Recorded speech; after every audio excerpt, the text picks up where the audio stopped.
I am excited to spend some time in the Word of God with you this morning. We're going to look at a passage together, and then you will have time for discussion around your tables. Will you please turn with me to Mark chapter 5. It's a familiar text. We're going to look at the story of the woman who had been bleeding for 12 years. We don't all know what it's like to bleed for 12 years. But as women, we do know what it is like to bleed for several days every month. When I was about 16 years old, I was traveling with my 2-year-old niece, and I happened to be on my period. Now, she was a very bright 2-year-old who could speak quite well. And on our way to get on the plane, I had to stop off in the bathroom, and I went to the bathroom, and she didn't say anything, but of course she was in the stall with me, and I did my business, and we continued on, and we got on our flight, and we sat down, and she was on my lap. And there was a man sitting next to us, and this woman my little niece hadn't said anything to me really most of the morning. And she sits down, and the plane is taking off, and she taps this man on his shoulder. And he kindly looks at her and says, yes. And she says, her, she points to me, her, she has blood in her panties.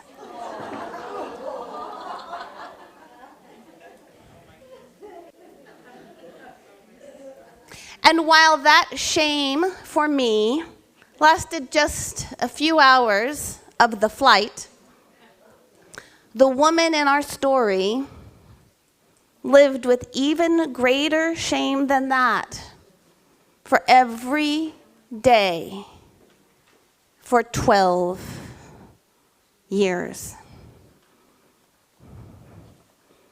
Let's read together Mark chapter 5.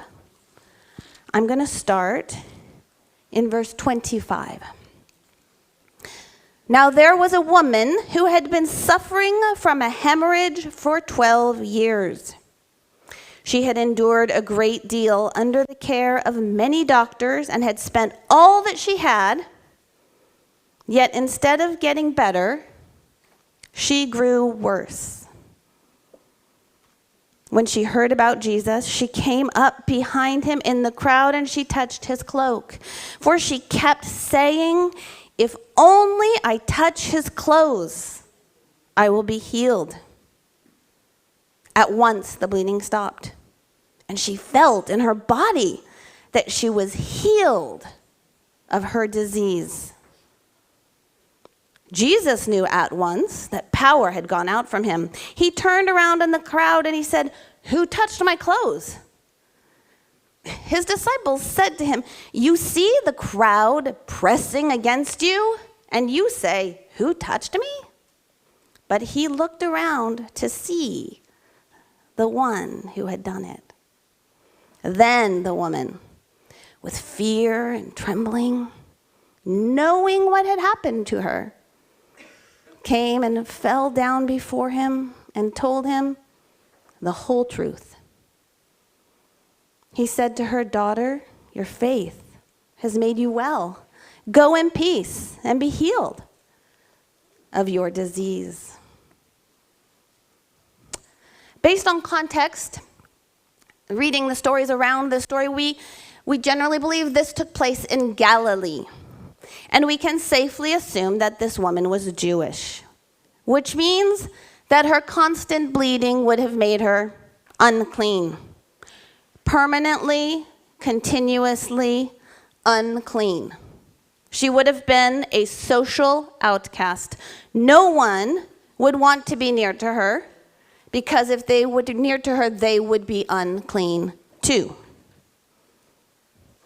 She would have been spiritually isolated as well, forbidden to go to temple. And it's clear this woman was eager to make a change. She was not content with the status quo, nor did she resign herself to her current circumstances. She takes initiative. I wonder, is there anything in your life that you would like to change? Is there some sickness, some brokenness, some difficult situation beyond your control but causing you grief or pain or bringing you shame? What change are you dreaming of? The text tells us that she spent everything that she had on doctors. She went to the people that she believed could help her. She invested all of her resources in getting well, and instead got worse. Can you imagine the disappointment? Each time hoping, maybe this time there'll be a better outcome. And each time ending up, the text tells us, worse than before. But somehow this woman hears about Jesus. She hears the rumors about the people that he has healed, and she's believing that he can heal her too. Notice what she does to motivate herself. Verse 28 says, "For she kept saying, 'If only I touch his clothes, I will be healed.'" The verb tense there is present and active. She's repeating this to herself. She is, in effect, preaching truth to her own soul. In times of change, whether it be change that we are seeking or change that is thrust upon us, we need to remember what is true. And we need to be able to preach that truth to ourselves. The psalmist David does this all of the time. When he writes in the Psalms, "Why so downcast, O my soul?" Who is he speaking to? Himself. And what does he say to himself? Put your hope in God. We do this when we sing, "Bless the Lord, O my soul, O my soul." Worship his holy name. One of the truths that enables us to embrace change in this ever-changing life of ours is the truth found in Hebrews 13:8, which says, Jesus is the same yesterday, today, and forever. The one person who never changes. The one who is our solid rock, the Alpha and the Omega. He is still the one who heals what is broken, who restores what is lost, who rescues us from the pit and redeems us. The bleeding woman has preached truth to her own soul, proclaiming that only if she touches his cloak, she will be healed. And then she acts on that truth. Think of the risk she is taking. She's unclean. And Jews believed that if an unclean person even touched the robes of a rabbi or a priest, that he would become unclean. So it was considered unlawful for her to do what she is about to do. Embracing change often involves taking risks. It requires faith in action, which is always a risk. In some ways, we could say she had nothing to lose. Desperation can lead us to seek change, even if great risk is involved. But I think change is always hard. Even change for the better demands something of us that is hard to give.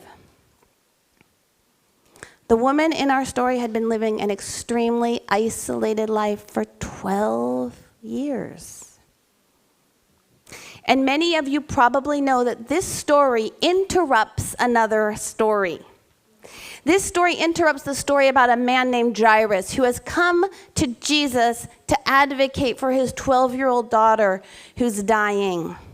It's a sandwiched narrative about a man who is advocating for his beloved daughter, but our bleeding woman had to advocate for herself.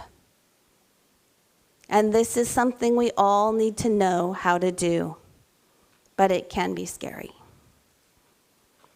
She doesn't even dare come out and ask for what she needs. She just grabs for it. She literally reaches out and grabs the hem of his robe, believing that she will get what she needs. And finally, after 12 long years, she is healed. Instantly, Mark says, the bleeding stopped. But her story isn't over. Jesus, our unchanging rock, knows that something has changed. He senses that power has gone out of him. And here is how we know that Jesus is a rabbi who is different from all other rabbis. Because any other rabbi would have been made unclean by the touch of this woman. The rabbi's status would have changed. But here, no. It's the bleeding woman whose status is changed, and she is made clean. An encounter with Jesus always provokes change. He transforms us. He heals us. The unchanging one changes us. But that change will often go deeper and farther than we anticipate. And that is when we will have to decide if we're going to embrace the change, the fresh perspective, or if we're going to resist it. Up until this point in our story, the woman has been fearless. She takes great risks. It's only after she's healed that she's afraid. So afraid, she's trembling. She's been caught. Maybe even worried that since she stole her healing, it would be revoked. Perhaps afraid of being seen, afraid of being known, afraid of no longer living hidden in isolation, invisible, afraid to tell her story. She just wanted to be healed. But Jesus wanted more for her. It seems that the change she thought she needed didn't go far enough. She thought she was dreaming big, but her dreams were not big enough. Jesus insists that she reveal herself, not because what she did was wrong, but because what she did was right, and reveal the unchangeable cleanness of the incarnate Christ. So in her greatest act of bravery, Mark tells us that she told Jesus the whole truth. I don't know about you. I really wish Mark had written down that conversation. And I also imagine the patience of Jairus, who's come to Jesus with this emergency, and here he is stopping and listening to the whole story of this woman while Jairus, waits for Jesus to come care for his dying daughter. And when we arrive at verse 34, I think we reach the true climax of the story.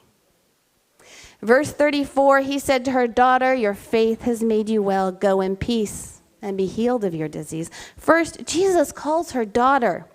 Do you know this is the only time in any of the Gospels anywhere that Jesus calls anyone daughter? Really. And it's especially significant because this story takes place when Jesus is being sought out by someone to come and heal his 12-year-old daughter, right? It's a relational word. It's an intimate connotation. Jesus is calling her family. He's telling her she's no longer alone. He's restoring her to community. I wonder, does she embrace that change? Second, Jesus tells her that her faith has made her well. Not magic, not superstition. She believed that something was true, and she acted on that belief. And the word that is translated here as well, your faith has made you well, that's a powerful word. It's a word that signifies more than physical healing. It connotates salvation, redemption. It's stronger than the word that she was using when she was preaching to herself. It is a case when Jesus has done immeasurably more than she thought or asked or imagined. In other words, Jesus tells her that the result of her faith has exceeded her own expectations. Your faith has made you well. It is accomplished. So then why does he follow by saying, be healed of your disease? This is the present and active sense, just like she kept saying to herself, if only I touch his clothes, I will be healed. He's saying, keep being healed of your disease. Be healed. Be healed. You see, being healed is easy because Jesus does it. It's a miracle. Living out healing can be hard. If we don't embrace the healing, embrace the change that Jesus brings, we can end up right back where we started. To almost everyone that Jesus heals, he gives a command. To the leper, it's stretch out your hand. To the blind man, it's go and wash. To the paralytic, it's pick up your mat. There's almost always an act of obedience that comes with the healing. Jesus is asking each one, will you embrace the change? Will you live into it? Will you fully embody it? I think this is what Paul was talking about in his letter to the Philippians when he told them to work out their salvation with fear and trembling. We know that salvation comes from God. We know this is a gift based on the work of the cross, but we get to live it out. We get to work it out in how we embrace and face each day. There's a story in my family history that my father once told me. It was about his uncle Elmer, who had polio and was in a wheelchair. This would have been in the 1930s or 1940s.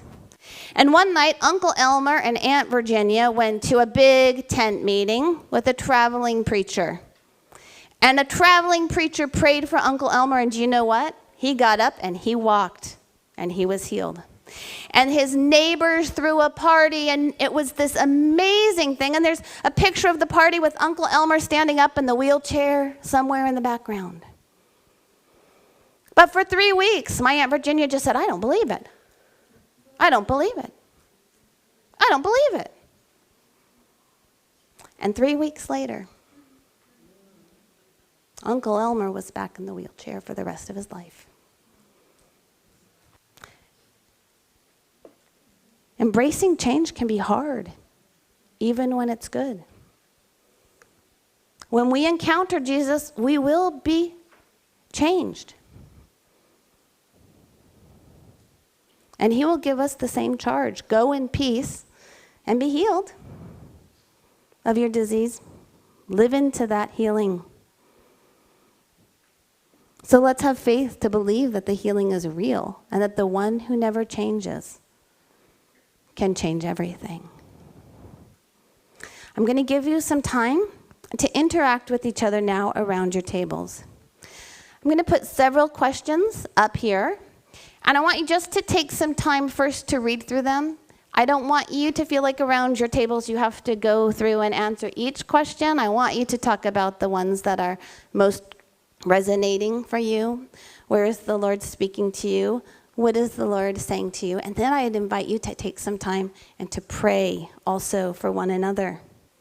You have 40 minutes. So enjoy this time.